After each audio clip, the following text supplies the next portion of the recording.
You know, long before we ever heard about FTX or any of the crypto scandals we know today, there was the original sin. It's a story so bizarre it honestly sounds like fiction. It's about a website for fantasy trading cards that somehow, completely by accident, became the world's biggest crypto bank, and then one day, it just vanished. So let's get into the incredible story of Mt. Gox.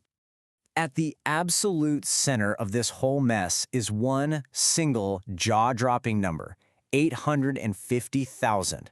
That's the number of Bitcoin that just disappeared from the Mt. Gox exchange back in early 2014. One day they were there, and the next, they were gone.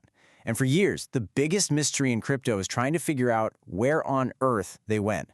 And to really get your head around the scale here, just look at this. Back in 2014, that loss was worth about $500 million, which is already a huge deal, right? But if you take those exact same coins and value them today, we're talking about a heist worth over $50 billion. It's honestly one of the biggest heists in history, whether it happened by accident or not. But here's the part that is just so completely wild. This wasn't some dramatic one-time bank robbery. It was a slow, silent leak over a long period of time.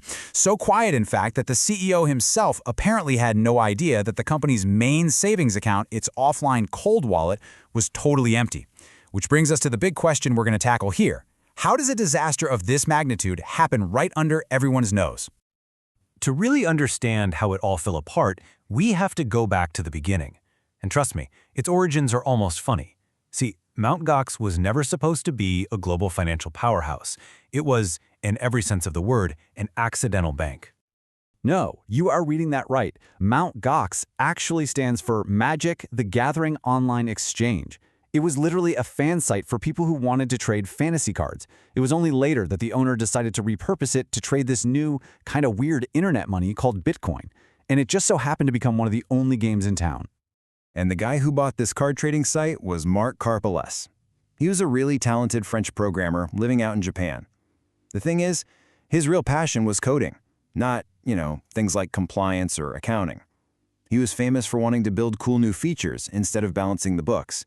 And he was running this massively important piece of global finance with just a tiny, completely overwhelmed team.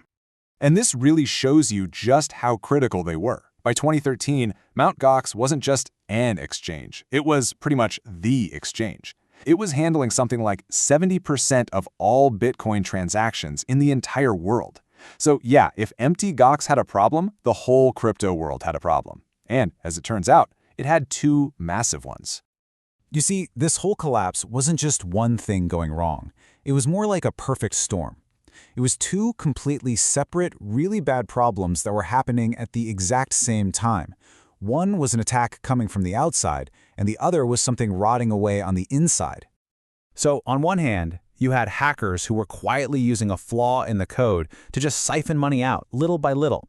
And on the other hand, you had this bizarre automated trading bot inside the system that was buying up Bitcoin with money that didn't even exist. The exchange was basically being bled dry from both ends. Okay, so that external threat, it was all because of a bug called transaction malleability. Now that sounds super technical, but the idea is actually pretty simple. It was basically a loophole that let hackers trick the system. They'd ask for a withdrawal, then they'd change its digital ID just a tiny bit. The Mt. Gox software would get confused, think the transaction failed, and then send the money a second time. The hacker gets double paid. And over years, these tiny little thefts added up to hundreds of thousands of missing Bitcoin. At the same time, inside the system, researchers found something even weirder going on. It was an automated program they nicknamed the Willy bot. And what this bot did was just buy Bitcoin every few minutes like clockwork. But it was buying them with phantom US dollars, money that wasn't real, that was never actually deposited. It was literally creating money out of thin air to pump up the price and make it look like the market was booming. So by February of 2014, these two huge problems finally collided. All the years of sloppy management were about to catch up with them.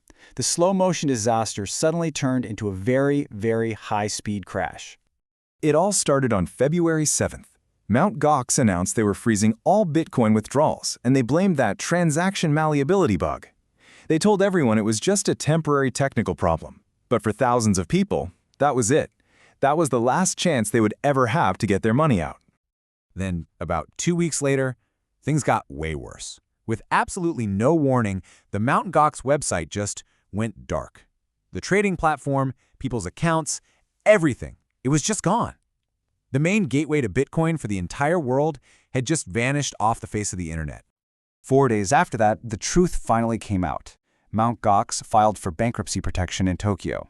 They admitted that they had lost 750,000 of their customers' Bitcoin, on top of another 100,000 of their own. The accidental bank was officially gone. But the collapse, that was really only the beginning of the story.